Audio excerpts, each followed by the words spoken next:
All right, hello everyone. So we're going to start talking about energy.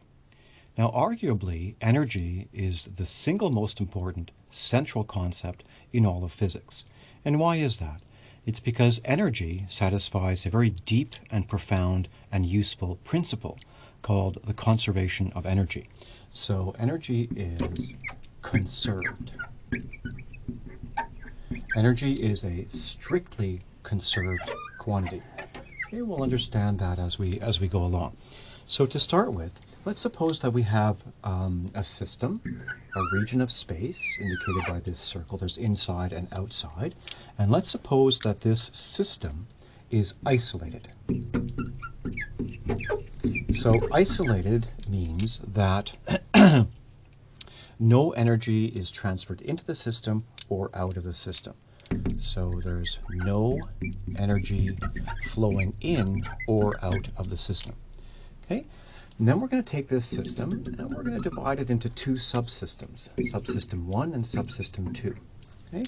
And we will suppose that there is a certain amount of energy, E1, that is stored in region 1. So E1 equals energy stored in region 1.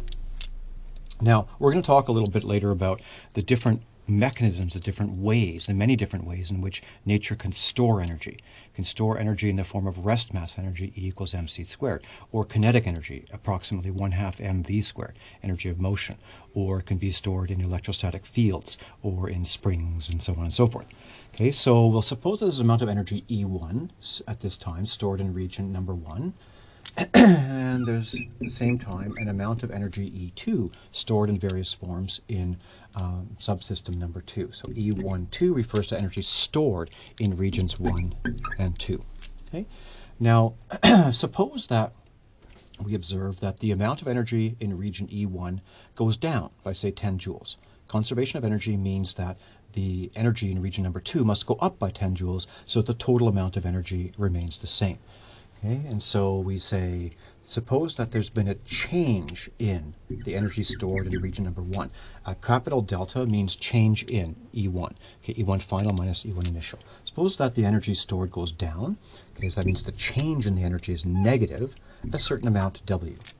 Okay, then conservation of energy means that the amount of energy in region number 2 must have gone up by an amount W. So the change in the energy stored in region number 2 is going to be positive. It's going to increase by the same amount W, such that the change in the total energy in this isolated system is equal to the change in total energy is E1 plus E2. Well, that's change in E1, negative W, plus change in E2, positive W. Well, negative W plus positive W is equal to 0. Okay, and so an amount of energy, W, has flowed or been transferred from region 1 to region 2. Okay, now this is a very simple principle, and in high school you might have been taught conservation of energy as sort of an abstract accounting principle.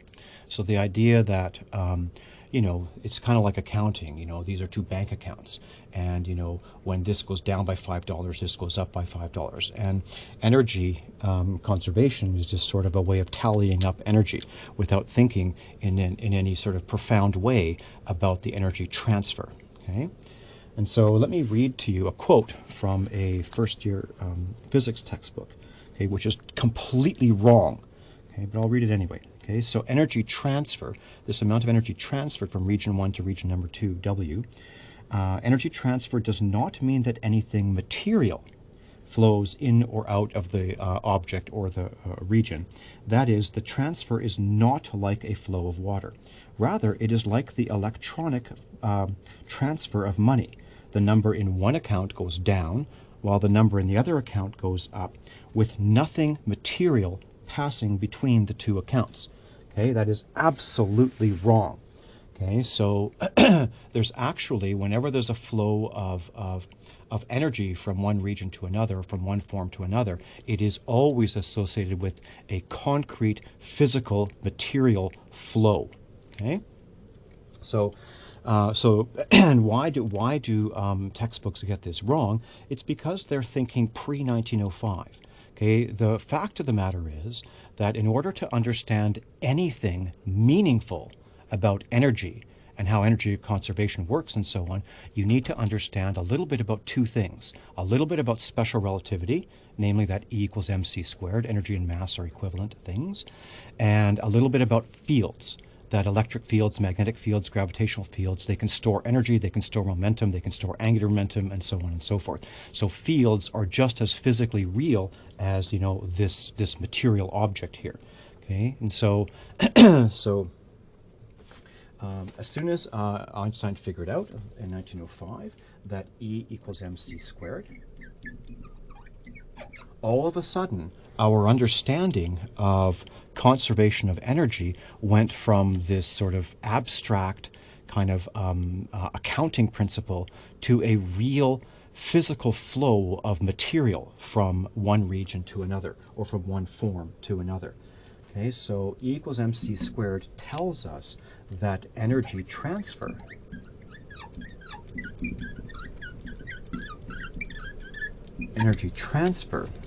is a physical flow. It's a physical flow of material from one region to another region that is equivalent to, so three lines like that means is equivalent to a transfer of mass.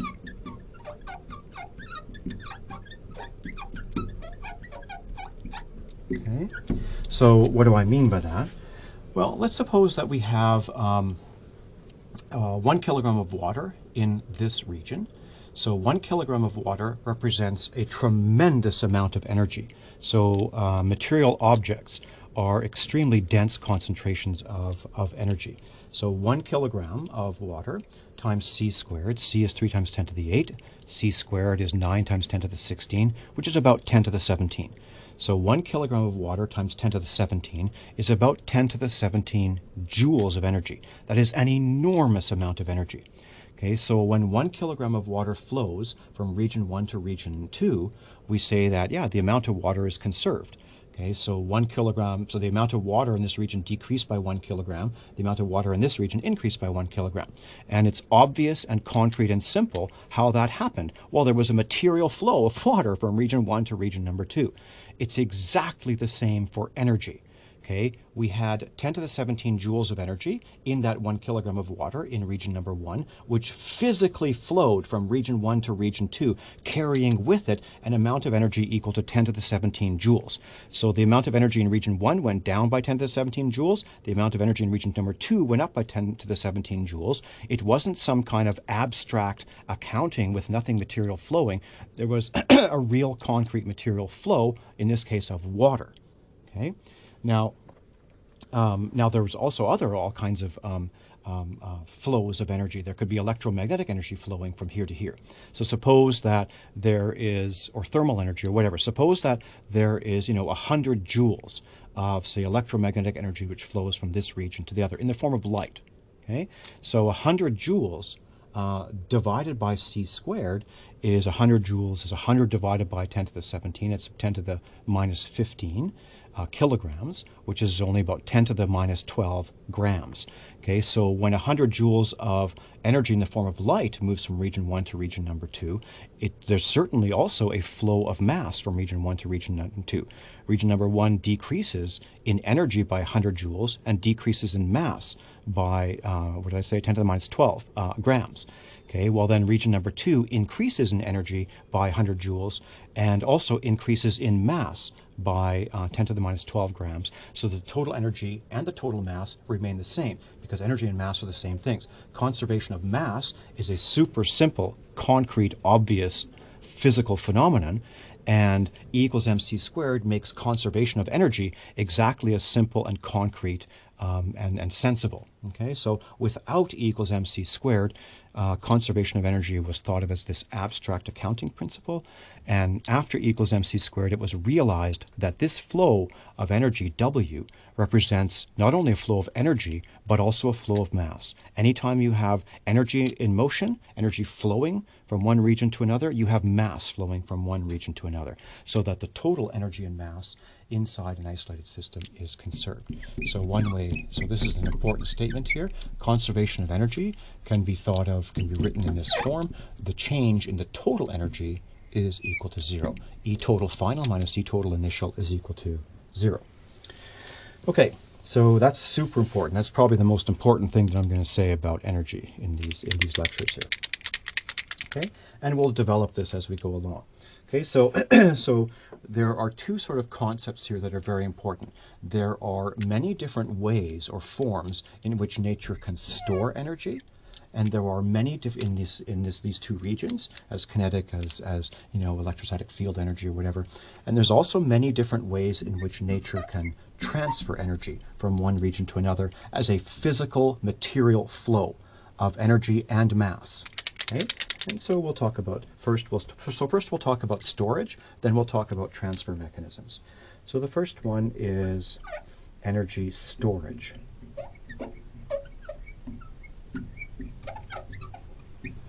Energy storage mechanisms. Okay, so there are two basic kinds of energy storage. Nature can store energy as kinetic energy or as potential energy. Okay, but we'll talk about this. Okay, so one form is kinetic energy. Now, kinetic energy is such a common form of energy storage that instead of always writing this awkward E kinetic, we give it a special symbol, which is K. And in Newtonian, when the speed of objects is small compared to the speed of light, then the formula for the kinetic energy is approximately 1/2 mv squared. Okay? When objects are not moving slow compared to the speed of light, then there is an exact formula which comes again from special relativity. Remember, in order to understand anything meaningful about energy, you need to understand a little bit about relativity, and as I say, a little bit about fields. Okay, so for slow-moving objects, the amount of energy stored in the motion of the objects is approximately 1/2 mv squared. So this is energy stored in the motion of an object. And because we're talking about motion, remember that motion is relative. Okay, so if I have an object that is at rest over here, then that object has 0 kinetic energy relative to me.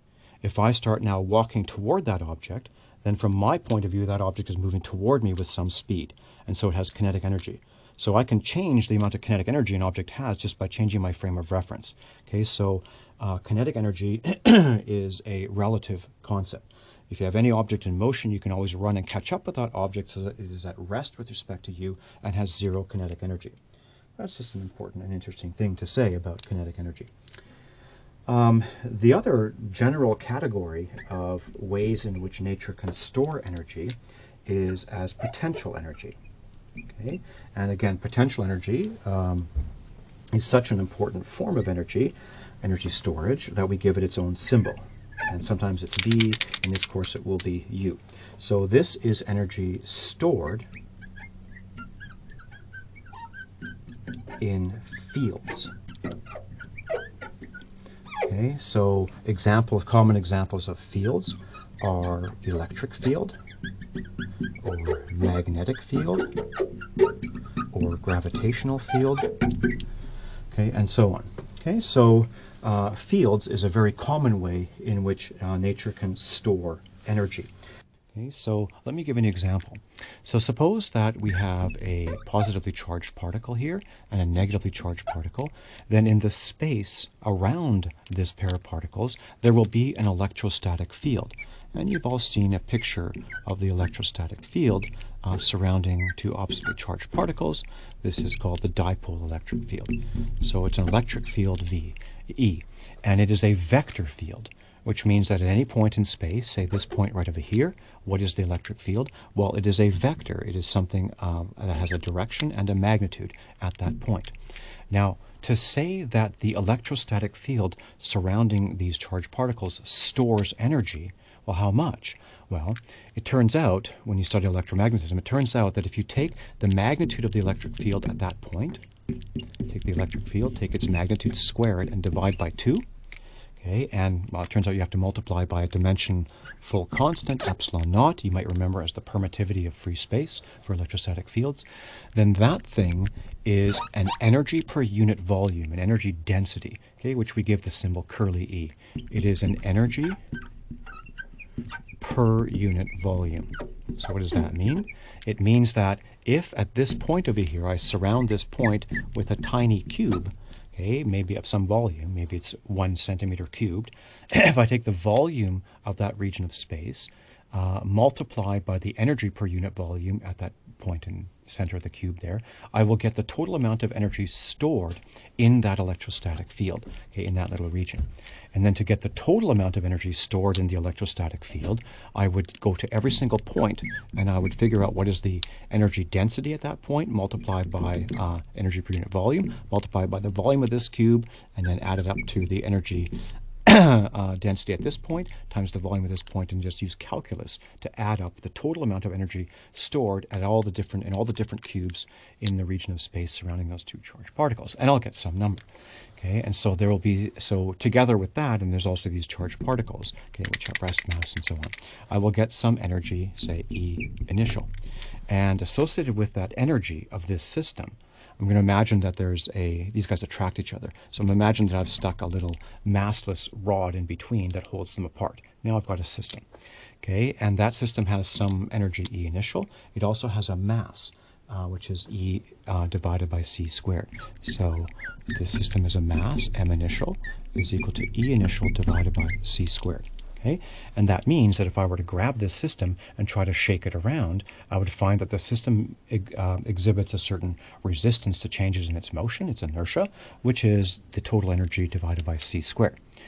Okay, and now what I do is I take these charged particles, I grab them, and I pull them apart.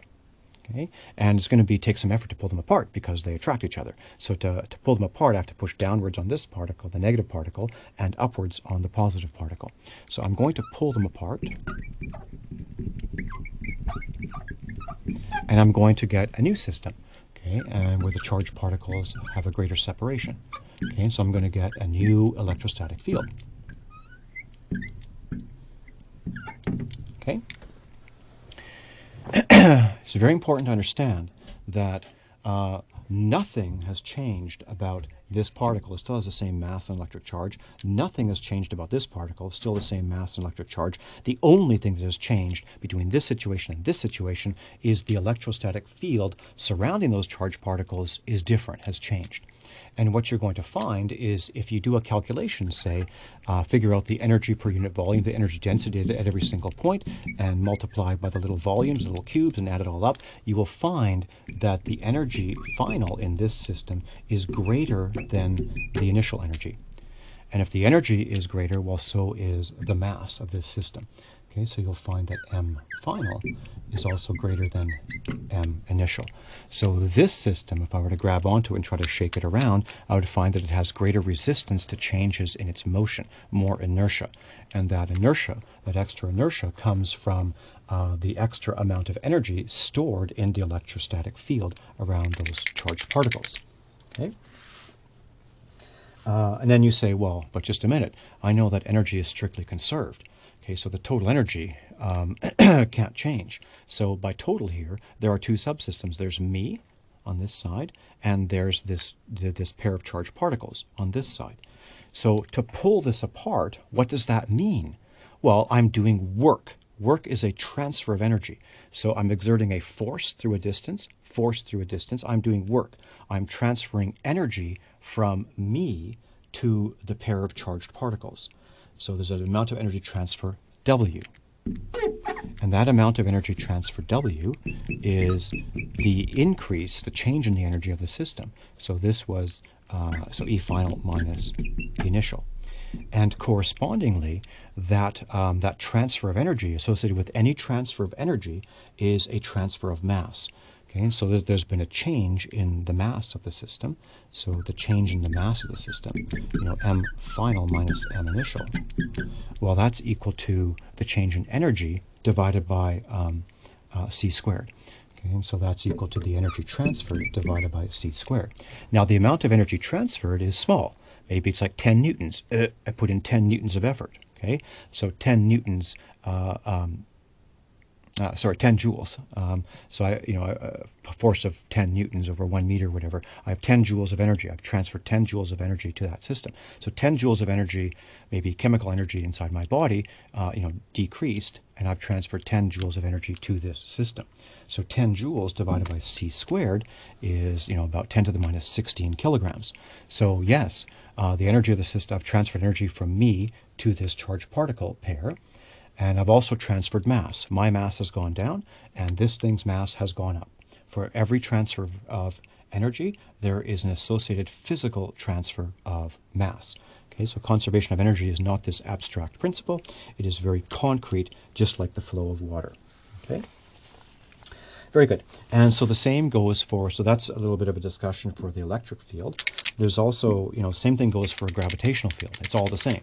Okay, and so imagine this kind of situation. So we've got the Earth here, surface of the Earth. Near the surface of the Earth, I've got a block of mass m, and I take that block and I raise it up.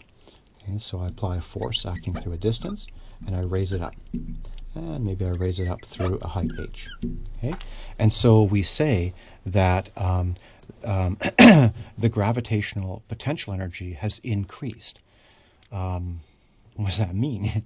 Well, so there's been a change in the gravitational potential energy. So this is potential energy, gravitational, subscript g.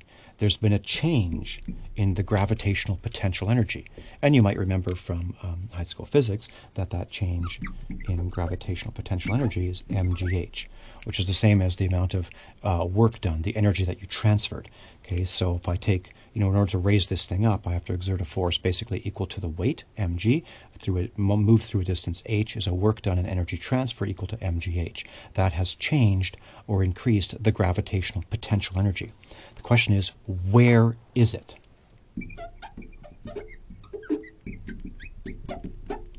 Where did that energy go? It obviously started in me as chemical energy. In my body, I've eaten some food or whatever, I've got some energy, I can do stuff. Okay, and so I exert this effort, force through a distance, I do work, I transfer energy from me. Where does it go? Where is it stored? Well, remember, it's exactly like this situation. Okay, so here we have the Earth. Let's take like a big picture view. This is the Earth of mass big M. This is the book of mass little m. And there's a gravitational field surrounding these objects. Close to the Earth, the gravitational field is just radially inwards like this. And close to the book, the gravitational field is also radially inwards like this.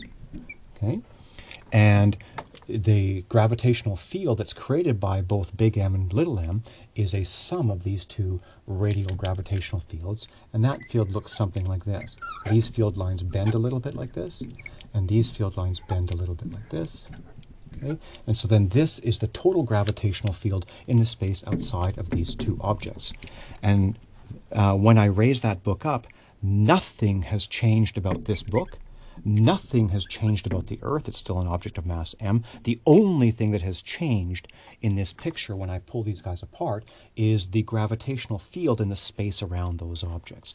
And in a very similar way, I can calculate the total amount of energy stored in that gravitational field. And what I will find is that the amount of energy stored in the gravitational field when these two masses are pulled apart is greater than the amount of energy stored in the gravitational field when those masses are closer together.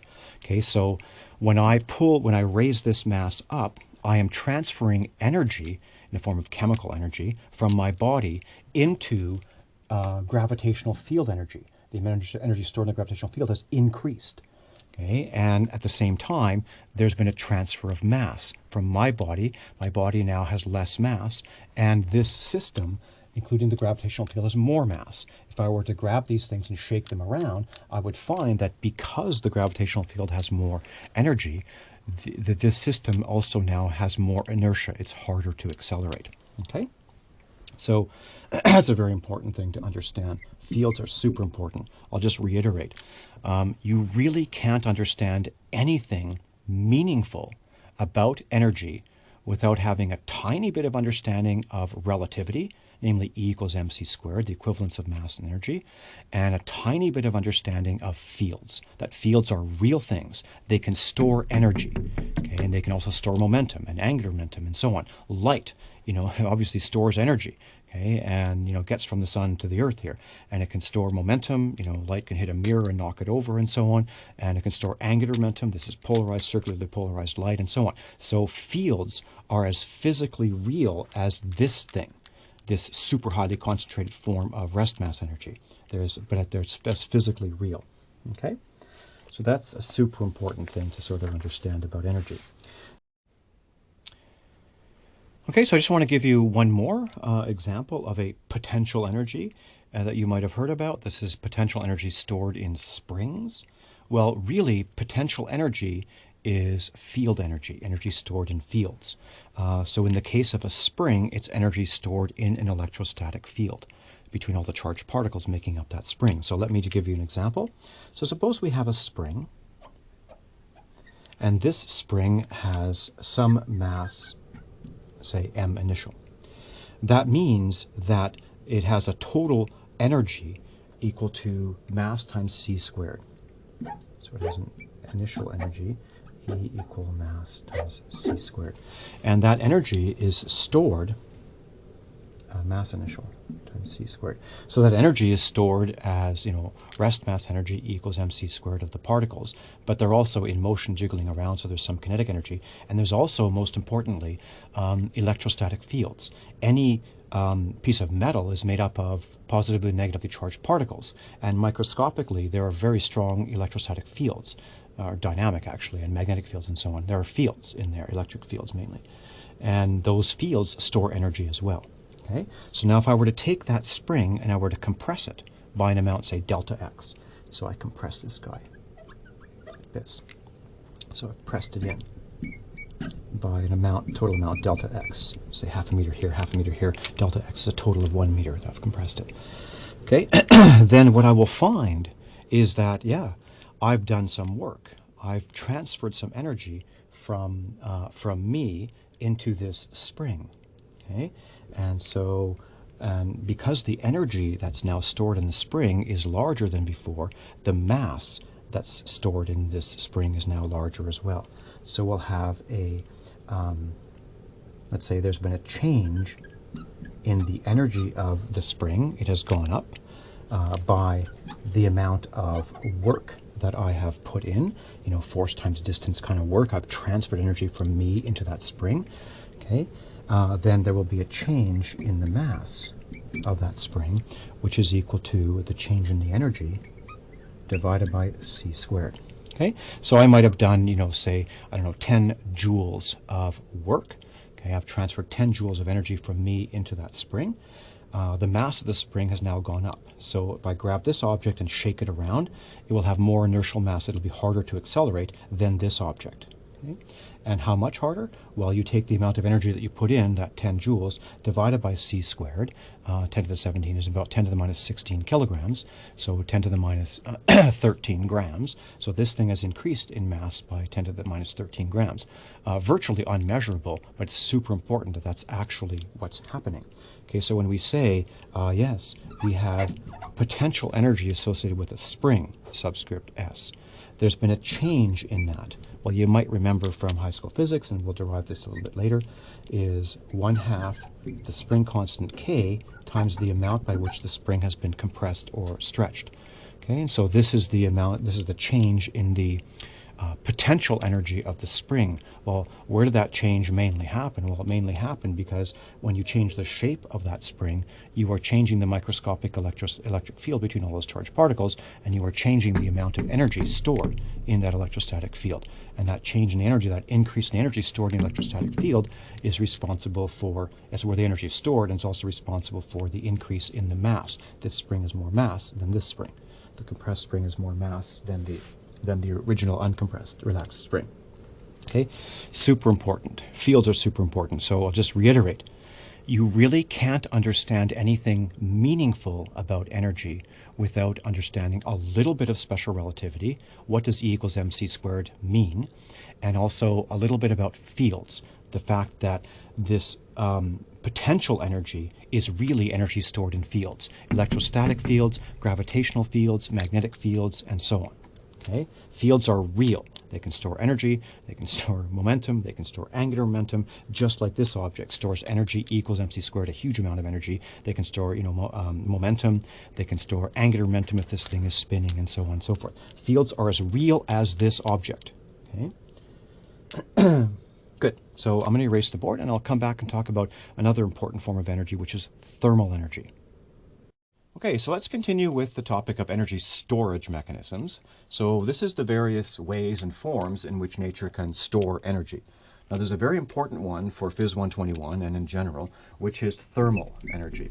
So E subscript TH for thermal. So any sort of material, solid, liquid, or gas is made up of atoms, and if that substance is above absolute zero, those atoms are moving around with random thermal motion. Okay, and so that motion, certainly there's some kind of kinetic energy associated with the motion of those massive objects, those atoms. There's also, if it's a solid or a gas, there's also interatomic bonds, which are basically electrostatic in nature, and so they're like little springs. Okay, so E thermal is basically the energy in a substance that's stored in the, how should we say, in the thermal motion. So the random jigglings of atoms in that solid, liquid, or gas. Okay, so if we're talking about, say, a solid or a liquid, that's made out of atoms, and they are connected together by interatomic bonds or intermolecular bonds. And there's a very simple and very useful model, physical model, simplified model for such a solid or a liquid, and that is to imagine that you've got a bunch of atoms, each with some mass, and they are arranged in some kind of a lattice structure like this, and they are interconnected by bonds. So if you take two atoms or two molecules and you push them closer together, they'll repel. If you pull them apart, they'll attract. And so they act so those electrostatic bonds act exactly like, or very much like springs. Okay, so you can imagine all of these point masses connected by springs.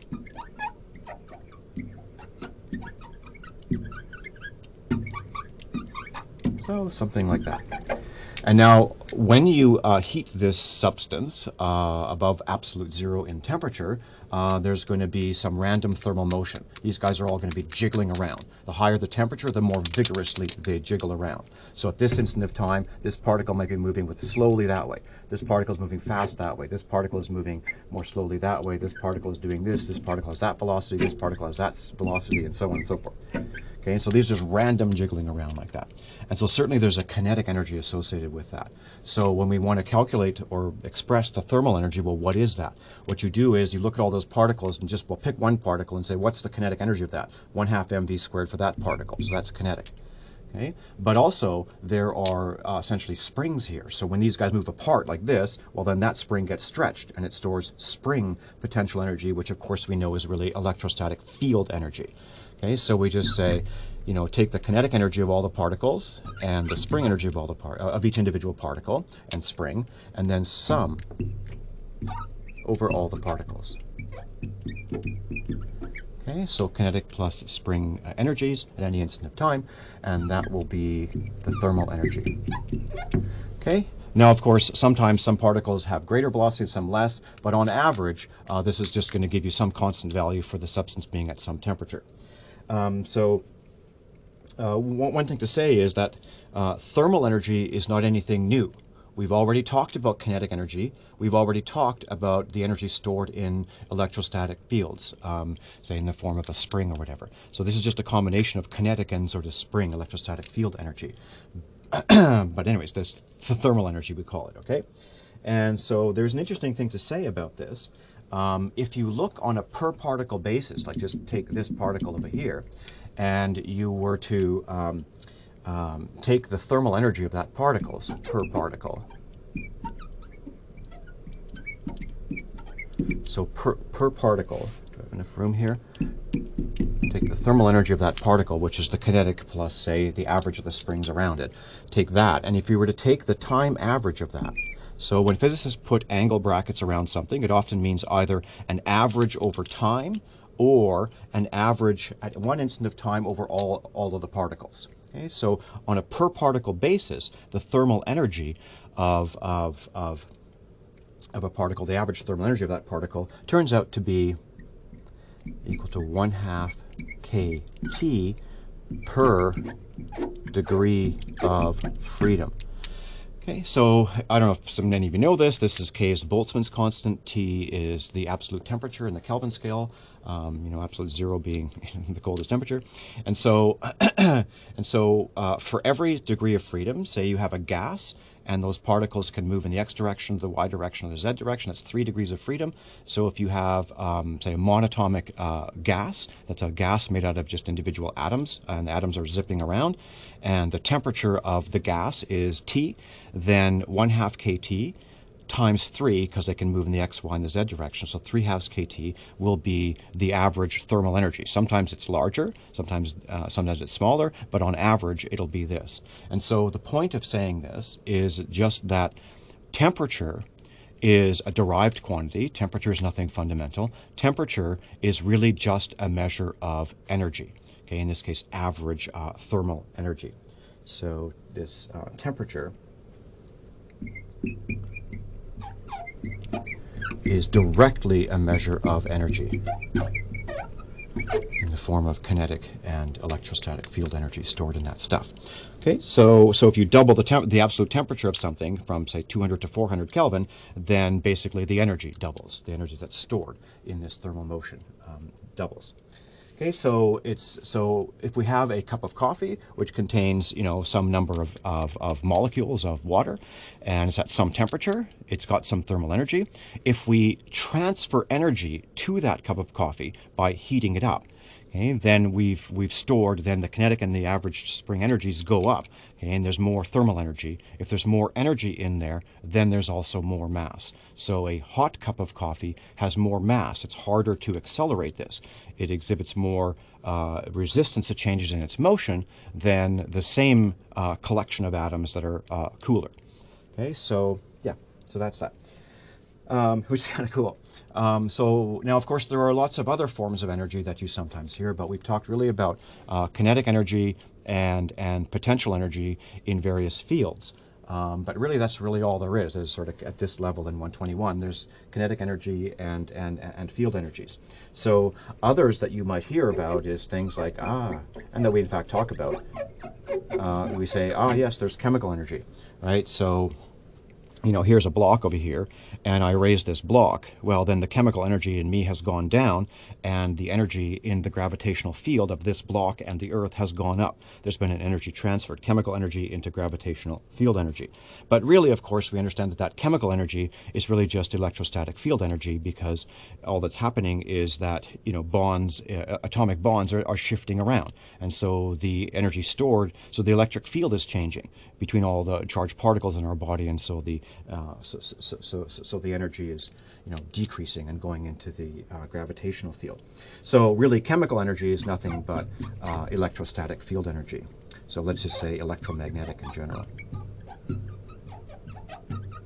It's just energy stored in the electromagnetic field. It's a field energy. Another one might be, I don't know, what do I have here? Nuclear. So nuclear energy. Okay, so I think we talked a little bit about this, where we have protons and neutrons, and if you bring those protons and neutrons close enough together, they will feel an attractive force.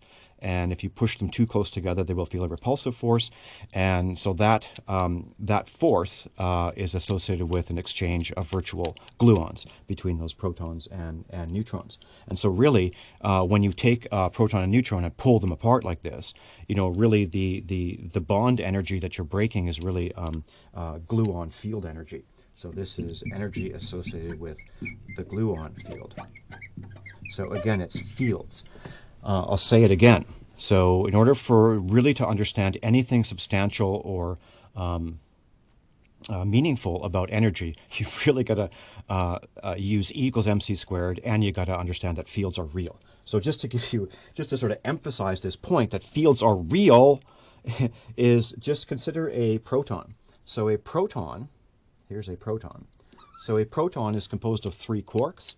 So there's 2 quarks that have a positive charge of plus 2/3, and 1 quark with a negative charge of negative 1/3. That adds up to a positive 1 times the amount of electric charge on an electron. Okay, so we have this proton is made up of these 3 quarks. And we might ask the question, well, what is the mass of the proton? And how is the mass of the proton related to the masses of the quarks? One might guess, the mass of the proton is equal to the sum of the masses of the quarks. So sum of the masses of the quarks. Okay. Turns out that's not the case at all. It turns out that the mass of the proton is much greater than the masses, the rest masses of the individual quarks. And in fact, it only represents, I think it's 3% or 7%. It's very, very small. The vast majority of the mass of a proton comes from the fact that these quarks are moving around very fast, so they have large kinetic energy, and also they are interacting through virtual gluons. Okay, so there are gluons being exchanged between these particles, the gluon field. Okay, and so actually the mass of the proton is almost entirely due to the kinetic energy of the quarks plus the field energy of the gluons. Gluon field. Okay, so basically that's field energy and kinetic energy.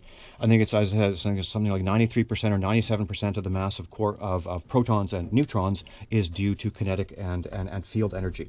So that means that the vast majority of your mass is due to the inertia associated with kinetic energy and the inertia associated with gluon field energy. Okay, so this stuff is real. Okay, so get used to it, and you'll learn much more about it as you go on through physics. Okay, so this kind of brings us to, you can go through all kinds of other ones or whatever. At the end of the day, they're basically just kinetic and field of various different kinds. So at the end of the day, there's the most important relationship to do with energy is we're going to come back to, E equals mc squared. Okay, and so what this is this is the mass energy equivalence. Okay, and this thing is at the center of our understanding of what energy is. And so I should just point out that this is for this relationship is true for an isolated system that is at rest.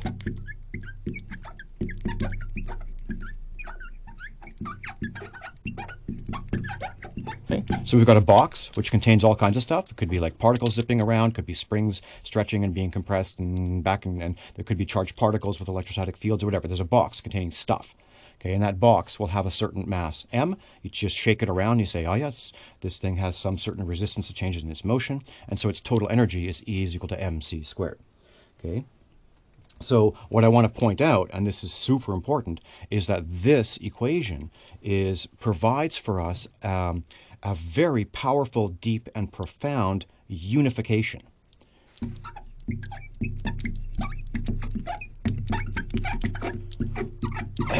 So what this unification says is that basically all forms of energy, kinetic, field energy, and so on, all forms of energy have inertia.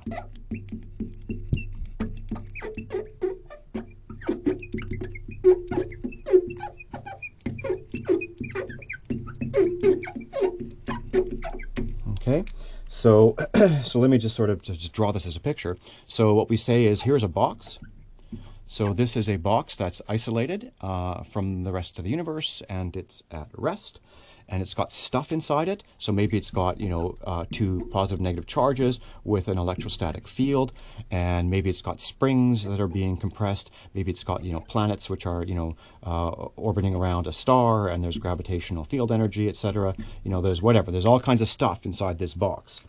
Okay, and so the total energy in that box is equal to the mass, the resistance to changes in, if I take this box and try to shake it around, m times c squared. Okay, so, and then the point is that, so that's great, but now the point is whenever I transfer energy into this box, okay, so yeah, just transfer energy into that box. Then what's going to happen is the energy in that box will change from E to E plus delta E. And the where delta E is equal to the energy transferred in. So if there was 100 joules in there and I put 10 more joules in, well, it's 110 joules. Okay, and at the same time, the mass of that box will change. It will increase to m plus delta m, where the change in the mass of the box, the resistance of the box to changes in its motion, is going to be the amount of energy transferred in divided by c squared. Okay, so now in the day-to-day world, we don't often sort of recognize, like with our cup of coffee, oh yes, I transferred some energy into that cup of water molecules. And so, yeah, of course, the energy goes up, but so does the mass. Okay, any transfer of energy is associated with a transfer of mass. Okay, and so because of this, we can see obviously that delta E is equal to delta mc squared. Okay, so that's a very important relationship, and you can see how just how profound it is if you just take a simple example of life on Earth, right? So life on Earth is energized by the sun, and so we get energy from. And so basically, you know, you've got the sun. So this is the sun, and what we've got is the sun has some total energy, and it has some total mass, and so E is equal to mc squared. Okay, and we've got this sun is radiating thermal photons from the surface. Okay, and so what's happening is, say during some time interval, you know, like 1 second or whatever, we will have a change. So there will be a certain amount of energy transferred from inside the sun to the space outside the sun. You know, let's call that amount of energy transferred W, let's say. So then the change in the energy of the sun is going to be negative W. It's going to decrease. And the change in the mass of the sun is going to be negative W divided by c squared. Okay, so that's happening. So in this region of space, the energy and mass are going down. And in the region outside, the energy and mass are going up. Okay, and so some of that sunlight eventually reaches the Earth. And, you know, there's a plant here on the Earth. And this is a leaf. There's another leaf. And there's a little flower. Okay? And so what happens is we have sunlight, these thermal photons, they get absorbed by the plant, and through the process of photosynthesis, all that's really happening is you have a collection of atoms in some kind of a molecule. It absorbs this energy and mass. And so then that collection of atoms changes its configuration from this to this. Okay, in this new configuration, the molecule has larger energy and also larger mass. Energy divided by c squared is the increase in the mass of that molecule. And the molecules that it creates are basically sugars and carbohydrates and stuff like that. Okay, and then so then what we do is, you know, so we eat. You know, we eat plants, or we eat animals that eat plants, and then that sugar or carbohydrate is converted. There's that extra easily accessible energy and mass is then converted into is then used to charge ADP molecules, if you know a little bit about biology, to ATP, okay, energized molecules. And those energized molecules then flood throughout our whole body, providing all of the energy for cell respiration, providing the energy for us to do everything from walk and talk and think. Okay, so quite literally, you know, there's some extra energy and mass. Energy and mass comes from the sun, goes into the plants, gives extra energy and mass to certain molecules that easily release that in our bodies, and then that extra energy and mass is then what we use to walk, talk, and think. So the fact is, the fact that we are animated and can do stuff, that comes from quite literally we are eating the sun. Okay, that's where that stuff comes from. So this idea that somehow energy conservation is some abstract accounting principle, and there's no real sort of transfer, there's no material transfer of stuff when energy is transferred. And that's just completely wrong. You can see it in this very simple and sort of dramatic, concrete example. The world is very physical. Okay, there's no sort of abstract things happening when it comes to energy. Okay, it's all very physical and concrete and real. Okay, so very good.